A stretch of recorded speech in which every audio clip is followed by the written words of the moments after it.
Bardoli sugar મિલની વ્યવસ્થાપક સમિતિની ચૂંટણી યોજાઈ। 15 બેઠક પૈકી 14 બેઠક માટે મતદાન પ્રક્રિયા। મતદાન પહેલા જ એક બેઠક બિનહરીફ થઈ।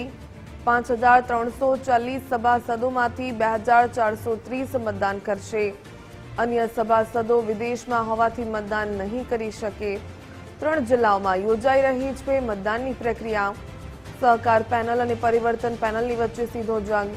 બારડોલીના ધારાસભ્ય ઈશ્વર પરમારે પણ ઉમેદવારી કરી।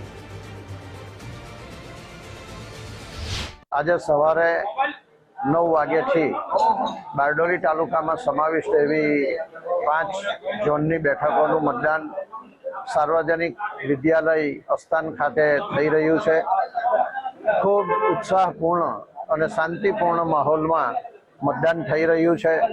બીજું મતદાન મથક ગંગાધરા હાઈસ્કૂલ ખાતે જ્યાં 3 ઝોનની બેઠકોનું મતદાન ચાલે છે અને ત્રીજું કામરેજ તાલુકાના વિયાણ હાઈસ્કૂલ ખાતે બીજી 3 બેઠકોનું મતદાન ચાલે છે। શ્રી ખેડૂત સહકારી ખાણ ઉદ્યોગ મંડળી લિમિટેડ બાબીન બારડોલીની જ્યારે 2026ની વ્યવસ્થાપક સમિતિની ચૂંટણીનું આજે મતદાન થઈ રહ્યું છે ત્યારે તમામ જે ઉમેદવારોનો છે એનો ઉત્સાહ બી આજે વધારે છે અને અમને એવી લાગે છે કે કદાચ 2400 સુધીનું વોટિંગ થઈ શકે એવી શક્યતાઓ પણ છે અને એમાં અમારી કિસાન પરિવર્તન પેનલોની 80%ની અમે જીત તરફના દાવેદાર કરી શકીએ એવું છે। પોતાની વાત કરું તો લગભગ મેં મારી જિંદગીના 30 વર્ષ સહકારી ક્ષેત્રમાં અને રાજકારણમાં અને જાહેર જીવનમાં સામાજિક રીતે દરેક રીતે મારી જિંદગીના 30 વર્ષ મેં અહીંયા પૂરા કર્યા છે અને પછી સમય સંજોગને આધીન મારે પરદેશ જવાનું થયું।